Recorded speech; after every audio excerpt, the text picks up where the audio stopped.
Je, mtazamaji, umeijiuliza ni wapi simu uliokuwa nayo miaka 5 ama 10 hivi iliyopita na hauna sasa hivi ilipokwenda?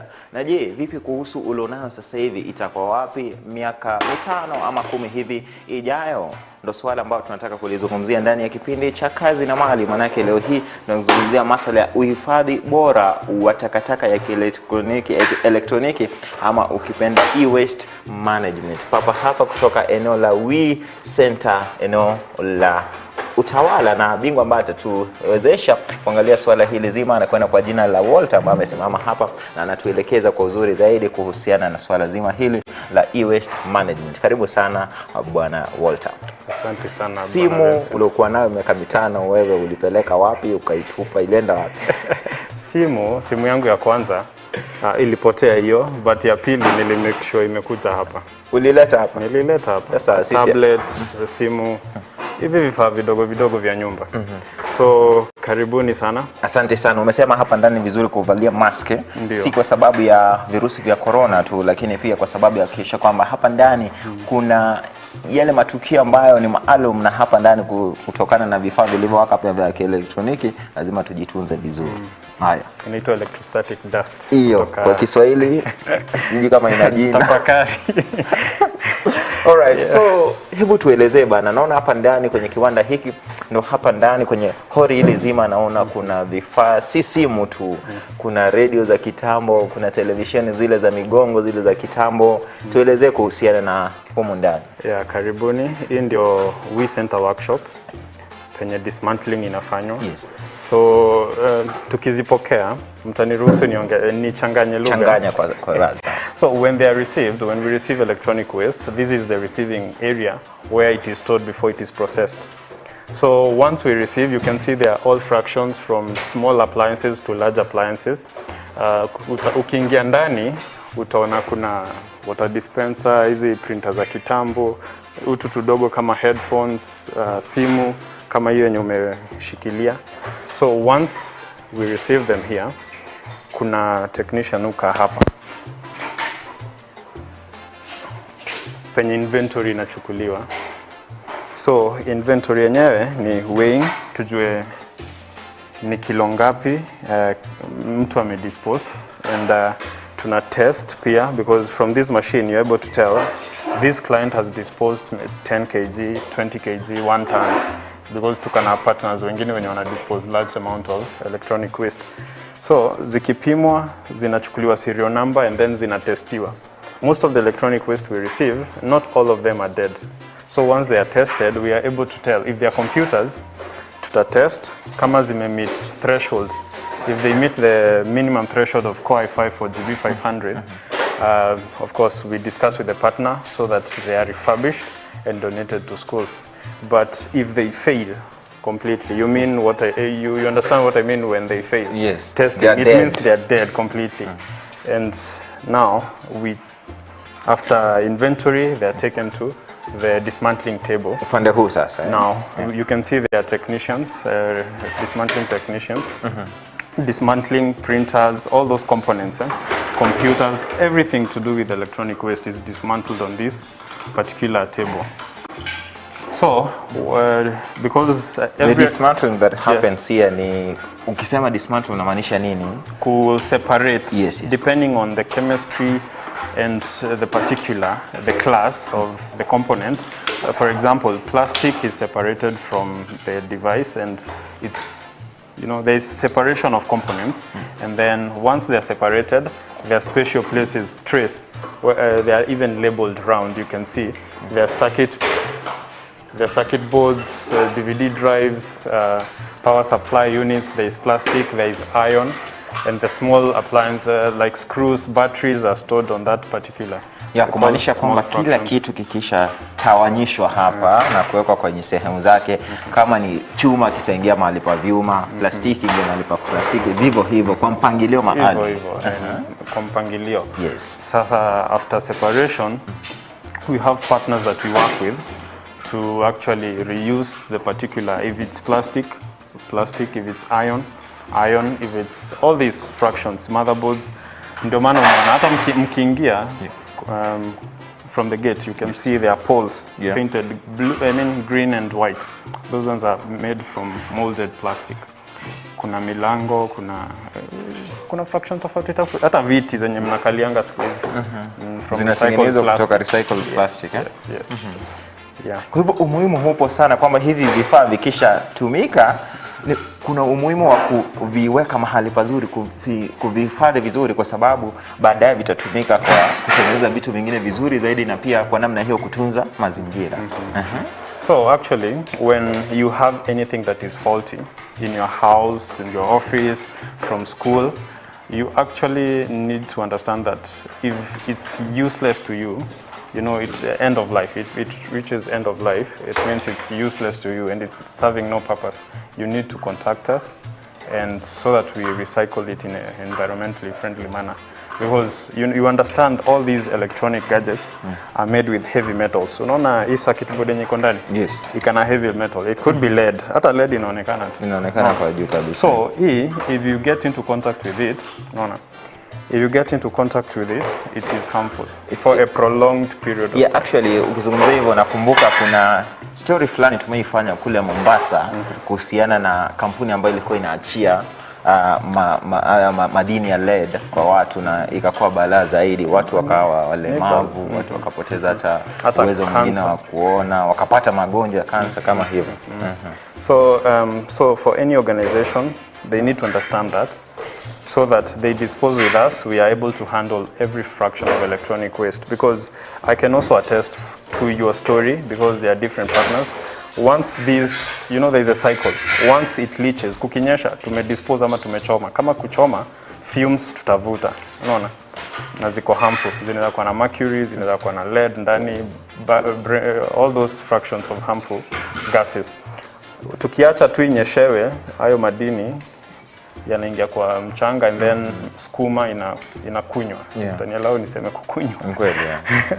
Alafu sasa sisi wanadamu tutaenda tu tukule. Alafu it's a slow poison somehow. That's why you get, there's a lot of cancer cases right now compared to 20 or 10 years ago.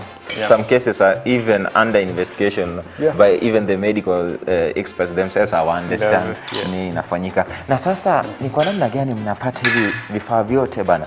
Nyinyi mnahusiana na wale watu ambao tunawaita kwetu kule nyumbani, ni wale watu wa kuchukua scrap metal ama namna gani? How do you get all this? For We Center, since we are the largest in Africa and the first one in Africa actually, we call them informal sector.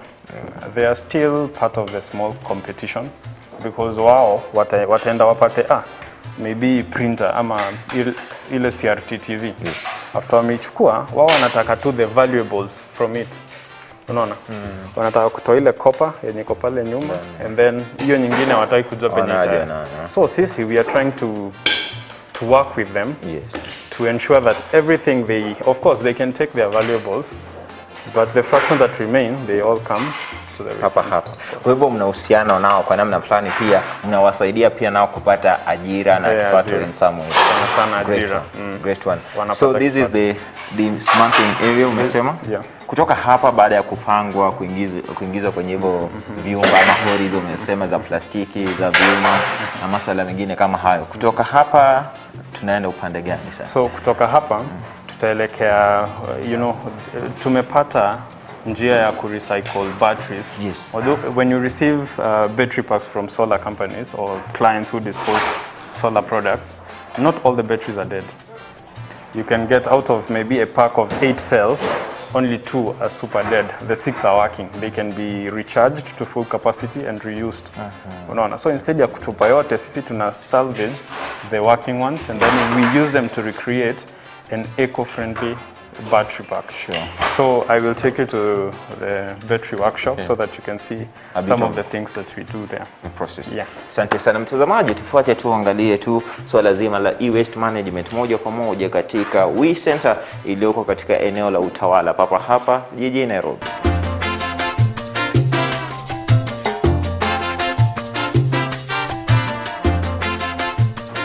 Na mtazamaji, tumetoka upande ule ambapo sasa kulikuwa kunafanywa yale masuala ya dismantling, tunakuja upande wa kuangalia battery sasa inaundwa namna gani katika kiwanda hichi cha WE Center.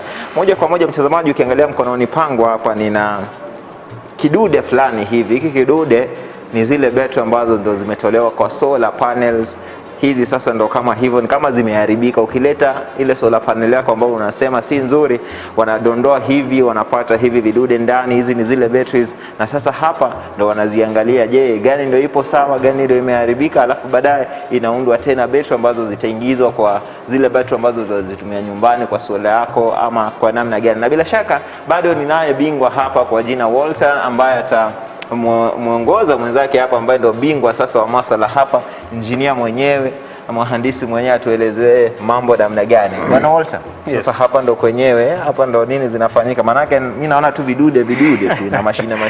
So when we after dismantling, the battery fraction from the WE Center is brought here for testing. Actually when they come here, they come in such packs. Venye tuna iko kidude venye umekiona hivyo. So what happens here, as you can see, there is a process that happens. So when it is received, the outer pack is removed. Hii plastiki ya nje inafunguliwa, ndio tunapata batteries ziko ndani zinakaa hivi. Ndani sasa ni hizi so ni hivi, so uta separate tu ndio ikuwe moja kama hiyo. After zimeseparatiwa hivyo, tukana uwezo wa kucharge na kudischarge na kutest, tujue kama hiyo cell inaweza reusiwa. And this is the guy who does that. Now this is the guy who does that, Mr. Alex here. Mr. Alex. So anaweza tuelezea zaidi. Yes. Most of these batteries come from stationary applications such as solar systems, batteries, phones, and other equipment such as drills. So the first process actually is to take batteries from WE Center. The batteries come in this form factor, and ordinarily we usually weigh up to a ton, so that we can know the waste stream that comes from a ton of batteries.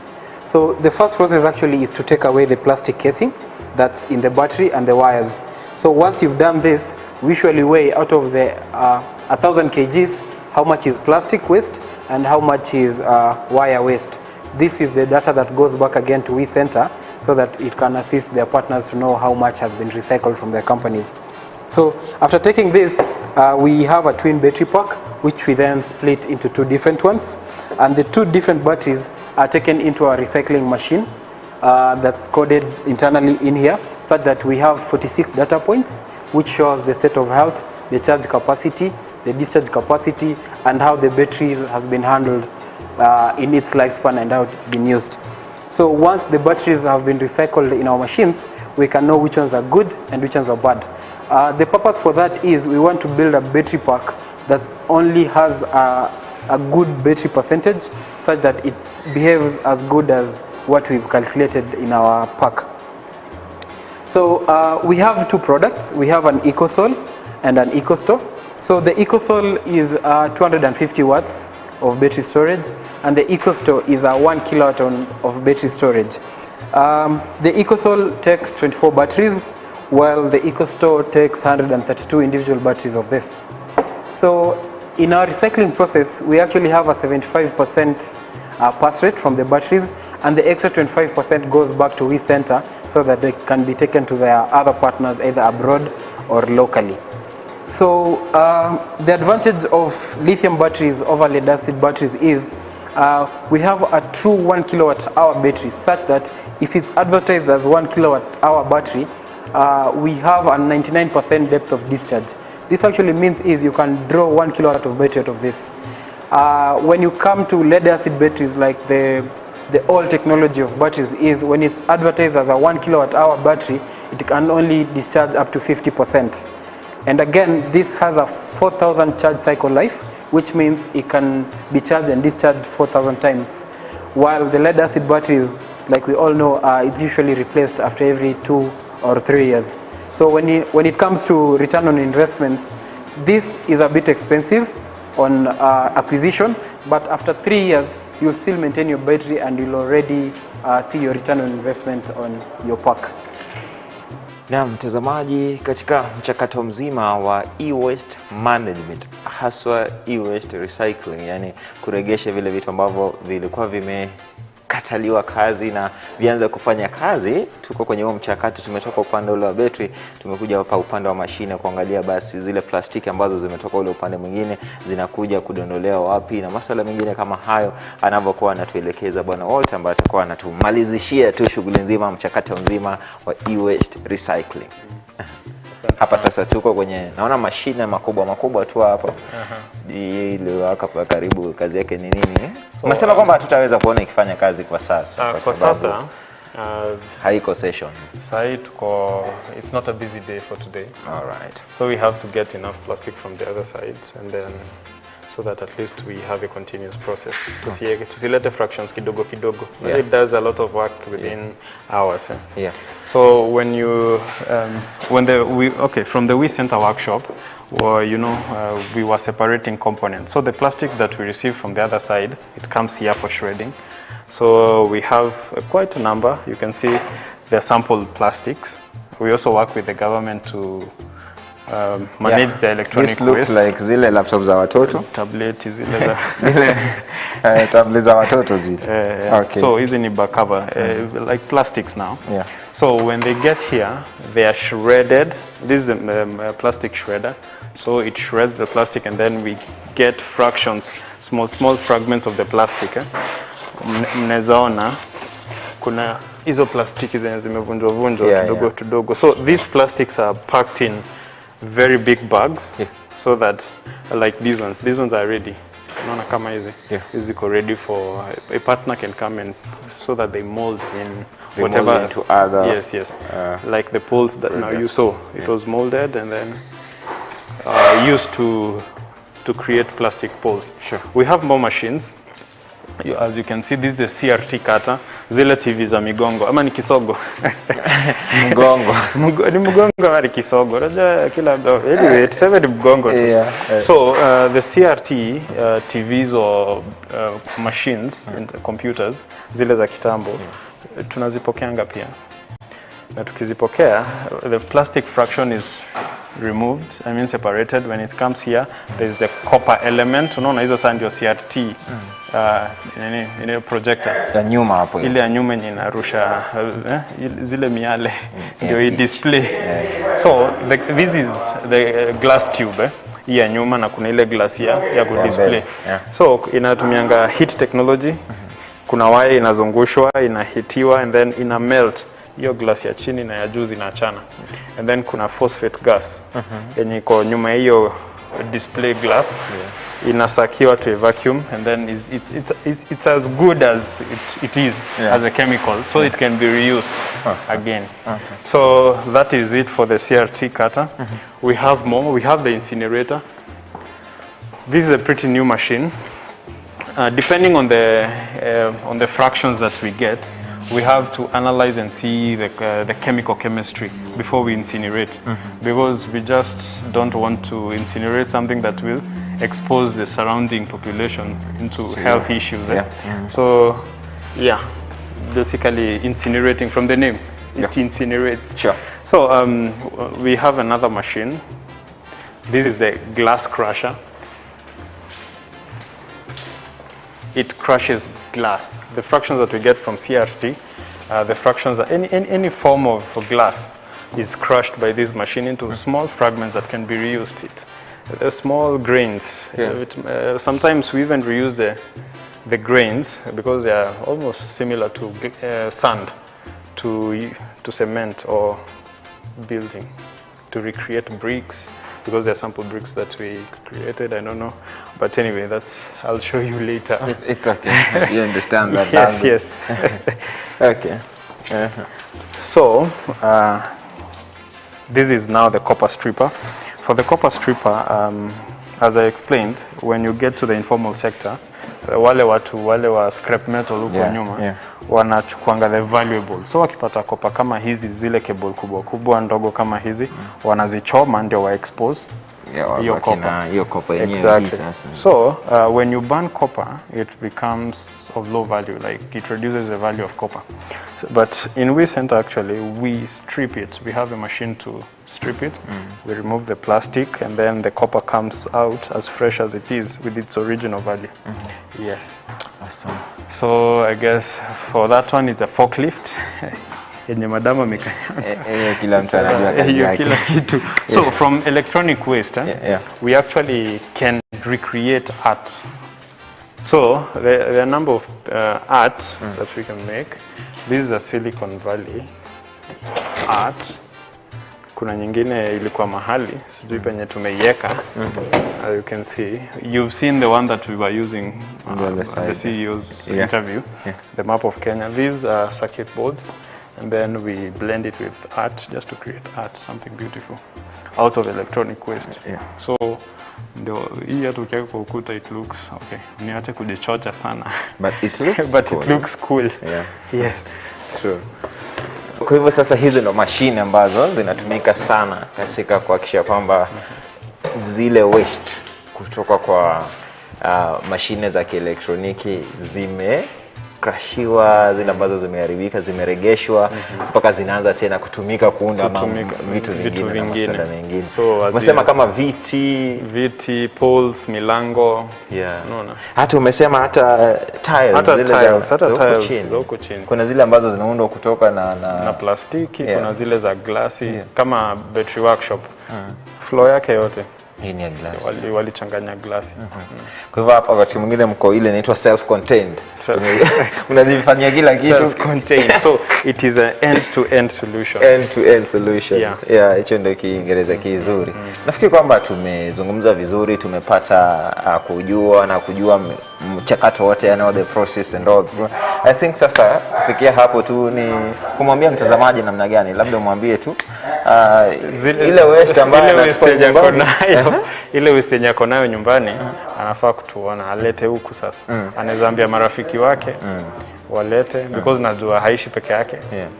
Zile birika, laptop, aliniambia kuna zile fractions, hata simu zile za kitambo sija kuziekelea tu pale, anazileta We Center. Ama unachukua zote zile elektroniki zimeharibika na unatupa msituni ama shambani. Asifanye hivyo.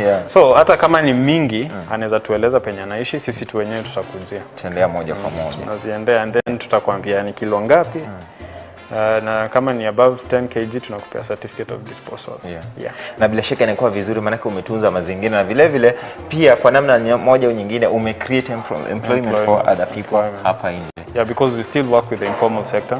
Wale watu wenye wanatoa ile kopa and then wana dispose. Sasa tunataka kuna wengine tuna work now in the government program, and still we have a different sector wenye watatukua like collection centers in every county. Penye watu after tumewasensitize tunaweza waambia kuna hii location unaweza drop electronic waste yako. And then sisi wenyewe ikifika enough tunatuma gari inakuja inachukua inakuja kwa center yetu.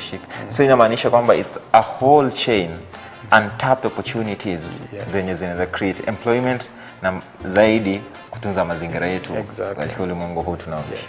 Haya basi mtazamaji, nafikiri ndio hivyo tumefunga awamu hii ya kuangalia masuala ya e-waste management, ukipenda basi uhifadhi bora wa takataka zile za kielektroniki. Mtazamaji, nafikiri kwamba umepata fahamu. Kuna wale ambao wanaitwa scrap metal collectors, wale ambao wanafanya kazi, kumbe ile kazi mnayoifanya kule kuna hata njia ya kubwa zaidi ya kuifanya ule kapata kipato zaidi. Lakini zaidi ni kwamba kile chombo ambacho umekitumia, ile simu yako ya kitambo ambayo umetumia, ile TV yako ya kitambo, friji yako ambayo imeharibika, ukiwa na birika lako lile la kielektroniki la stima ambalo umelitumia likaharibika, si mahali pa kutupa kule nyumbani, bali kuna mahali ambapo utalitupa kwa uzuri, utaliweka kwa utahifadhi kwa uzuri, na bila shaka mwisho wa siku utaleta hapa na utapata kipato, na bila shaka pia utakuwa umetunza mazingira. Kutoka kwangu mpishi mpakuzi Vincent Kerosi, nafikiri kwamba yamekuwa makala ya kufaa mno kwa majuma mawili yaliyopita kuhusiana na e-waste management.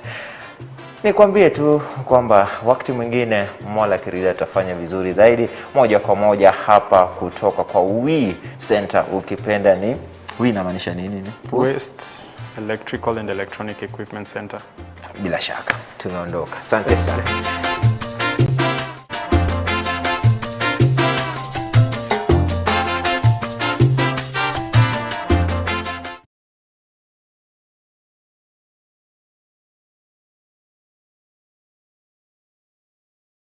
Did you know that Eden Health and Immune Boost